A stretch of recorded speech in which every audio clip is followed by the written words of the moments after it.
guys, welcome back to my channel. In today's video I'm going to be showing you how to make a buttonhole with hand stitch. So for this we're going to be needing our hand needle, our thread. Use a matching thread. I'm just using this one so that way you can see what I'm doing. We're going to need a button, obviously. We're going to need a chalk, and we're going to need a ruler. So the first thing we are going to do is to measure our button so we know exactly what we're working with. So our button's about, okay, let me start from this right here. So our button measures about 3/4. So I'm going to go ahead and draw a line for 3/4 on my thing. You can use a pen, but I want to use a chalk. Actually, I'm going to use a pen, but please use a chalk when doing this. Okay, when using a buttonhole, typically I do not mark. My eyes are basically like a ruler now, but for the purpose of this demonstration I'm going to go ahead and show you guys how to mark. So first off, our buttonhole is supposed to be 3/4 of an inch, so I'm going to go ahead and draw 3/4 right here. So that's from here to here. Okay, so when that's done, I'm going to go ahead and 1/8. You see that I moved my ruler just by 1/8, and 1/8 of an inch, I'm going to draw a parallel line to that. I'm going to take this up to, and on the 1/8 mark, I'm going to draw another parallel line to it. So this parallel line you're drawing can extend. Please make sure you're using a marking device that's not going to stain the fabric or remain on the fabric. Like I said, normally I wouldn't even mark. I would just know where it's supposed to go. So I'm going to mark that 1/8 here too. And connect all of them together. So now we have our buttonhole. So now in a normal case, what I'll advise you do is use a gum stay or something else to stiffen the fabric, especially if it's a very lightweight fabric. This one is pretty sturdy, and the one I used for this is even more sturdy, so I didn't have to use a gum stay for it. So for this practical, I would not be using a gum stay. Next thing I'm going to do is I'm going to fold this into two like so. And then I'm just going to make a tiny snip right here.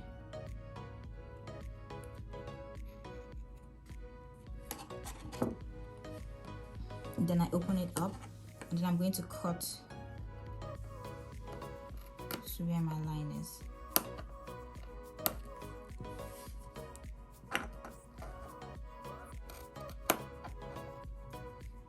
Okay, so now I'm going to test to see if my button can fit inside that hole. Okay, so my button can fit inside that hole. It's not too loose and it's not too tight, so that's perfect. The next thing I'm going to do is I'm going to thread my needle. So this is going to be a single thread, and all I'm going to do is take this like so and put it inside my needle. That's kind of easy. I'm surprised that happened fast. And then you snip it where you want it to end.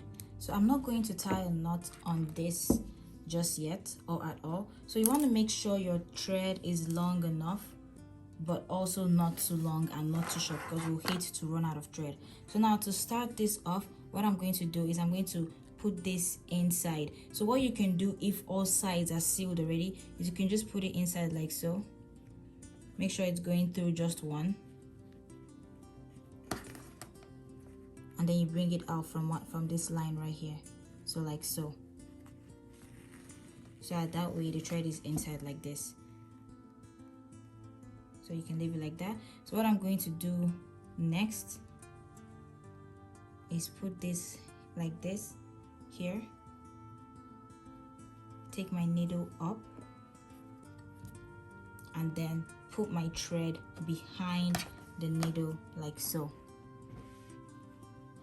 Nope, not like that. I wrapped it twice by accident, but I'm just going around it once like this. So I'm going to go ahead and pull that out. When you're pulling, make sure you aren't exactly like dragging it to be very tight, and also you have just 2 threads here, so if you should ever like make a knot like this, you can easily just mess with it and see which one of it is causing that and fix it. Yeah, so that was one causing it. So I'm going to go ahead. What I'm going to do next is I'm going to come very close to it. I'm going to make another one like so. So this right here, from what I learned in school, is called blanket stitches. Now I don't know if it's actually called blanket stitches, but that's what I learned. So I'm going to go ahead and go behind it again. So basically from now henceforth, I'm going to do the exact same thing, just repeating it, doing it as close to each other as possible and not tightening the top too much.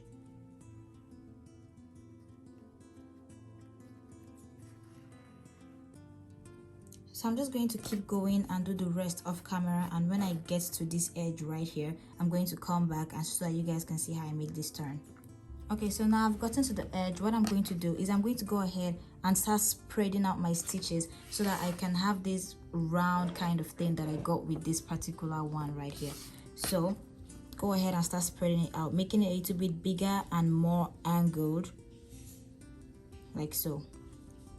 So same thing I've been doing. Go ahead, go behind it, pull. You don't want to drag. I'm just trying to like make sure it's balanced here, like so.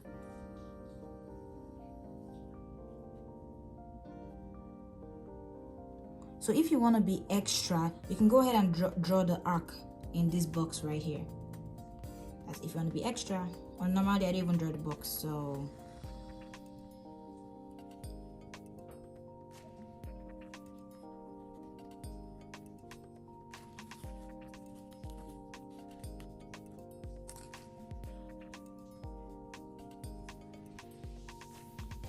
when you're doing it, make sure you're not catching the other threads from the previous stitch.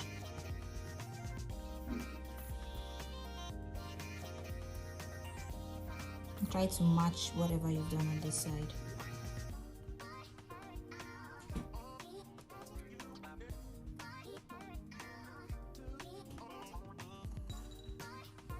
Okay, so now we have achieved that curve. So I'm going to go ahead and continue my stitch. So now this is just going to be the same thing I'm doing till I get to the end. But when I get to the end, the exact same way I made this curve, I'm going to make the curve at the end. I'm going to go ahead and stitch it round. And when I get to the end, I'm going to show you how I end that off. Okay, so I've gotten to what almost seems like the end. Yeah, I think just one more stitch here, I'll be fine.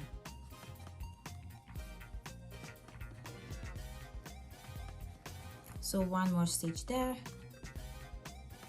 like that. So one thing I like to do is just do another extra stitch, just, you know, because I'm extra, or you could just go ahead and end it right now.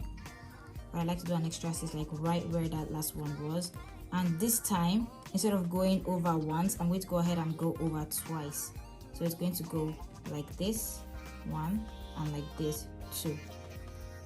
So then pull. Like so. So the next thing I'm going to use my thread and come back in here. So the same thing I did at the start, make sure it's in the middle and not going through both fabrics. So if you look at it from the back, you don't see the thread, that's what I want.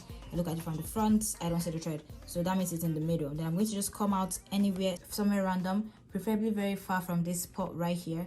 Then I'm going to pull, not like pull tight. I'm going to pull and then I'm going to snip it right here. So I'm going to like drag it a bit more like this so it's folded, and then I'm going to snip it. I'm going to go ahead and do the same thing for this one. Snip it right here so that way, and then you can just mess with it so that way it doesn't show. Oh, let me go ahead and pull it a little bit more. Yeah, pull it a little bit more and then snip it. So that way the start and the end of this is inside the fabric. So now let's see if our button fits in it. Yep, our button fits perfectly. So now I'm going to show you guys how to fix a button. For sewing on the button, the threading is kind of different. So for this one, I'm going to double the threading. It's not going to be single threaded like the other one was. So I'm going to put two, so this is two of the thread. I hope you guys can see that. Yeah, so I'm going to put two of it in the needle like so. Oh wow, it's either I have good eyesight or I've just been doing this way too long to not miss. If this was an actual piece of clothing and this was one part that connects to this part, we're going to need to mark where the button is going to go. But for this practical, I'm just going to do it anywhere. What I'm actually going to do is like the other one, start somewhere very far from where the actual thing is going to be. Yeah. So this way I want to put my button here. I'm going to go ahead and start putting it from in here. and make sure it's not going through the other one all the way through. Okay, and then I'm going to put my button, one of the things in there. So now there's different ways to fix a button like this. One way to do it is crisscross like that. That way you just do like a loop like this and like this. So personally I prefer the loop one. It looks way better than the crisscross one. The crisscross one looks kind of tacky, so I'm going to show you guys how to do the loop one. So for the loop, we just go up down like so. So just go up down like so.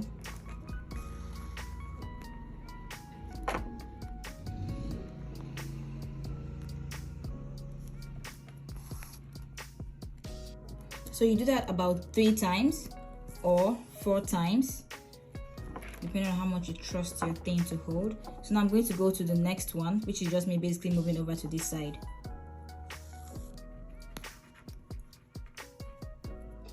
So I'm just going to go up, down, like so.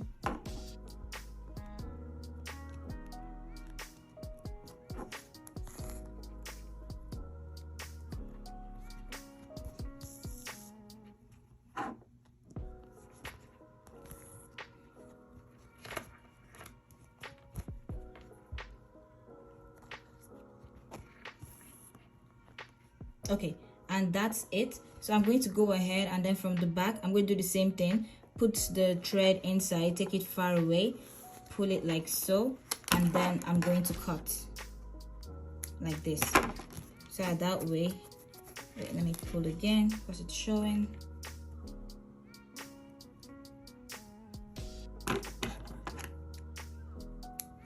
Okay, so that way I don't see where my thread starts or where it stops.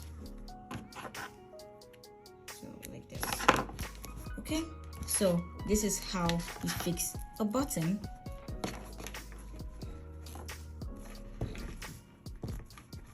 Yep, our button and our buttonhole. If you like this video, go ahead and click on this bubble right here to watch how you can actually apply this to an actual piece of clothing. Thank you, and I'll see you in my next video.